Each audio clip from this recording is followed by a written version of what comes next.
Okay, welcome back to another segment of, this doesn't really have an official title, it's just where we talk about popular opinions in regards to certain characters, especially Straw Hats, and we try to dispel them, or I just argue against them or give my points into whether or not I agree with them or not. We've done this with Luffy, Zoro, and Sanji. That's pretty much it. We'll probably do the other Straw Hats, but right now we're gonna do an honorary Straw Hat. Well, someone who a lot of people feel like is joining the crew. Yamato. So Yamato has already been revealed in the anime. She was revealed before that in a One Piece episode thing, which was really dope, by the way. Her voice actor, adorable. But she's officially revealed. She's a very popular character. Even in the recent voting worldwide, she placed really high, a lot higher than I thought. Well, I kind of expected her to place that high. The side boob never loses, right? But now, because of how popular she is, she has a lot of detractors. Now, to be fair, it's not just because she's popular, it's because, well, all right. Before I get into that, what did you just think of? What did you think I was about to say? If we're on the same page, you got to sub to the channel, right? You also got to drop a like and turn on post notifications. If not, you can just drop a like, turn on post notifications, and subscribe as well.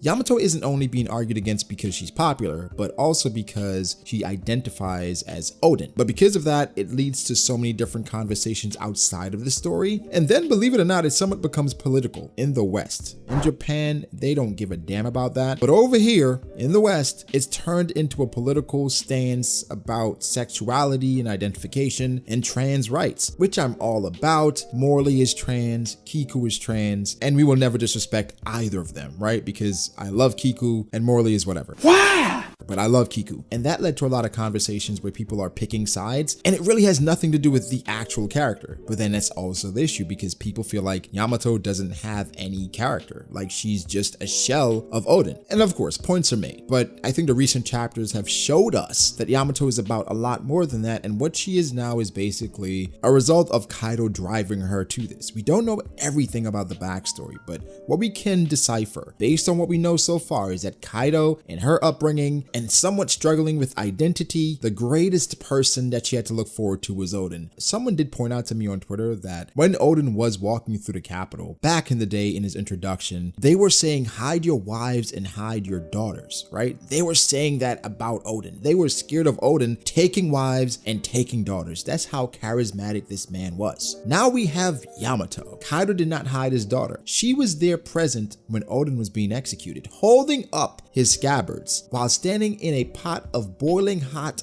oil. Yamato saw that and she was lost forever. Kinemon and Denjiro, when they met Odin, they were lost forever. So if there's anyone to blame for Yamato being, well, the way she is, Kaido gotta look in the mirror. Maybe drink some more liquor, take it to the head, because right now, Kaido, you did not hide your daughter. And honestly, if I'm putting some money up, I would bet that Kaido's wife, woman, Yamato's mom. Anyway, so yeah, the issue comes from all these different conversations, and so it leads to Yamato being a loved character, very popular, because again, Japan loves her. Most people love Yamato, but then they have people that really don't like her at all. So the title, Yamato is too strong, that comes from people saying Yamato is way too strong to join the Straw Hats, which I get it. Okay, Yamato is currently fighting Kaido by herself, and she's been fighting him for a while, and Kaido has said that he's not taking it easy. Now, in anime and manga, characters say things all the time, and then somewhat they contradict it by their actions, so I typically look at what they're doing as opposed to what they're saying. Kaido seems to be trying. He's using Thunder Bagua. I mean, Yamato's taking it, but I think he's actually trying to defeat her while trying to pound some sense into her. So it's like, are you really trying to kill her? But Yamato said it. Hey, you're trying to kill me. So it's a weird thing, but I do think Kaido is actually trying, and I think Yamato is just that damn strong. The lineage is there, the techniques are there, the power is there. I think everything's there for Yamato to be a strong combatant. Now, people do say women in One Piece, they seem to be strong, that when they get an opportunity, Oda always makes them lose. I understand that perspective, but I'm going to give Yamato the benefit of the doubt, because Oda does portray women to be strong in different ways. Of course, we have our very powerful women in Boa Hancock and Big Mom and Smooth.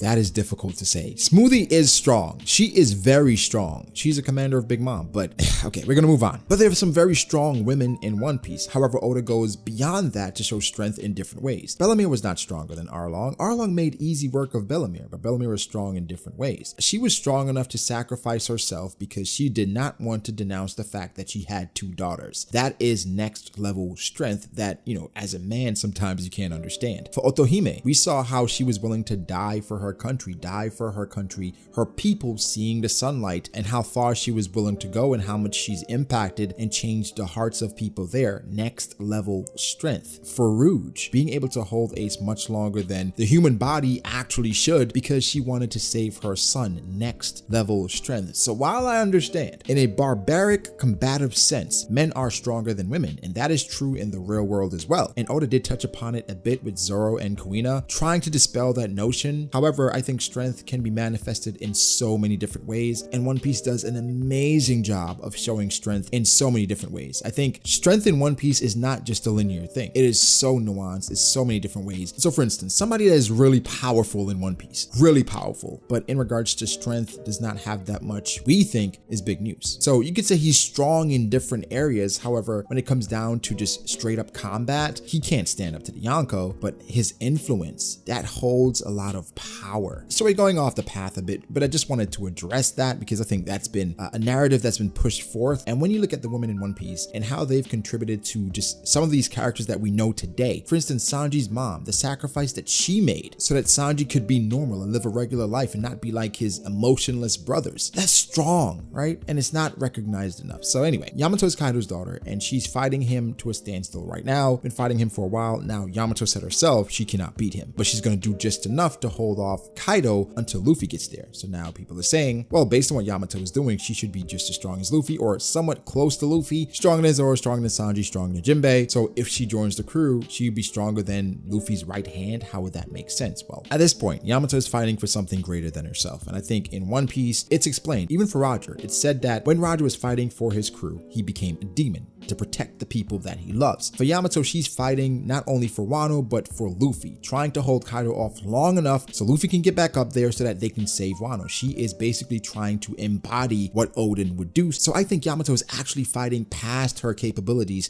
She's fighting at probably 110, 120% right now because she's fighting for something greater than herself. A lot of times we know this for characters outside of the Straw Hats, before they become a regular, they seem overpowered. And that goes back to other shows as well, not just One Piece. A character comes up, they're introduced, and it's like, oh my god, this character is astronomically strong. Then they become a regular, then it's like, well, this character, I mean, they're kind of strong, but they're not as strong as we initially made them out to be. I think Yamato is not too strong to join the Straw Hats because by the end of Wano, Sanji, Zoro, I think they will prove why they are definitively stronger than Yamato, if not just as strong. And I think that's an easy gap that you can bridge because of the potential of Sanji and Zoro. And you can say Yamato could match that, but the portrayal of the monster trio, Luffy, Zoro, Sanji, will always be above whomever else would be on the crew, and that will never change. Also, we can look at Roger's crew, right? Upon joining Roger's crew, Oden, if we want to use that parallel, we already had Roger, Rayleigh, Scopper, right? If we just use those three, the top 3 guys on the crew. If we exclude Roger, just Rayleigh and Scopper. Oden joining, it seemed like Oden was beneath Rayleigh, but on the level of Scopper. But it never felt like Oden overtook Rayleigh. Rayleigh always retained that feeling of superiority to me. So I would say Oden was around Scopper, maybe a bit stronger than Scopper, but definitely weaker than Rayleigh, but he was just an add-on to get to Laugh Tale. Yamato at the end, already reading Oden's journal. You could argue that she's just an add-on. She's just trying to fulfill everything Oden could not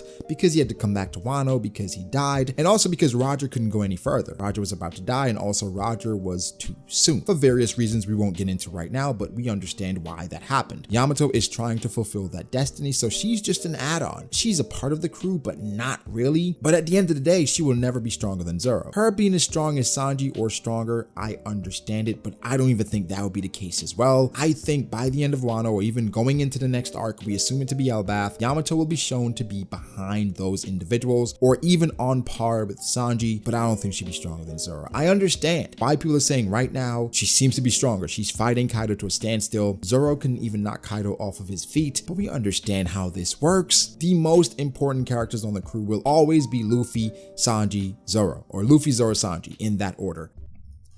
Edit. I should probably correct myself. Nami fits in there somewhere, and I think Nami could arguably go above Sanji. So in regards to importance, Nami probably more than likely supersedes Sanji. Now as a combatant, that's a completely different conversation. Edit over. And there's no character that would join the crew, and I think Yamato has a great chance of joining, will ever upset that dynamic, whether it may be strength-wise or in regards to relevance. I don't think Yamato is too strong to join the crew because these characters are all still progressing, and it's really easy to show those characters above Yamato. So again, to clarify, I agree. If you put Yamato over Zoro and Sanji right now, you will not get an argument from me, even though I could disagree. But just understand that dynamic is never going anywhere. Now, in regards to Yamato's character and her being a shell of Odin, for most of Onigashima, upon her introduction, it was cute. Her trying to be Odin, trying to embody that. It was cute. After a while, it got a bit tired. It became a bit redundant. I was like, Yamato, I want to know you. Who are you? Not just you cosplaying as Odin. Who is Yamato? And the recent chapters have kind of brought things full circle where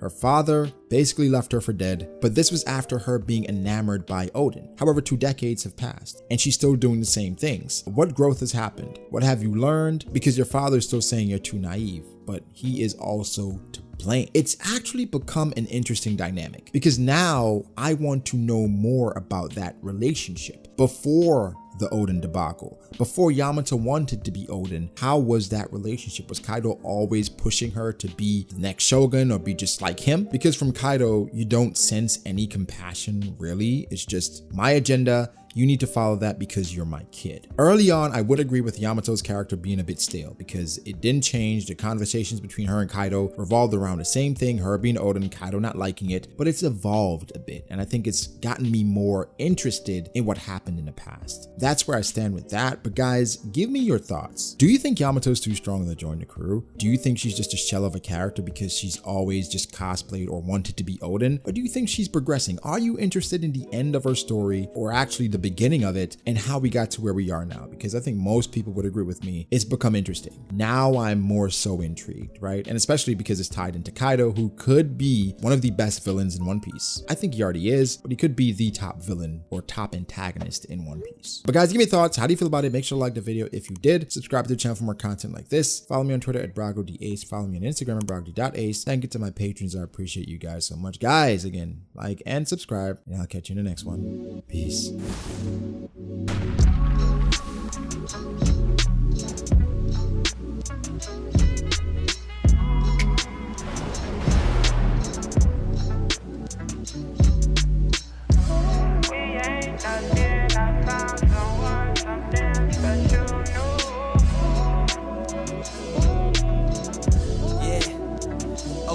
I start doubting me, I felt lost. I rewrite it.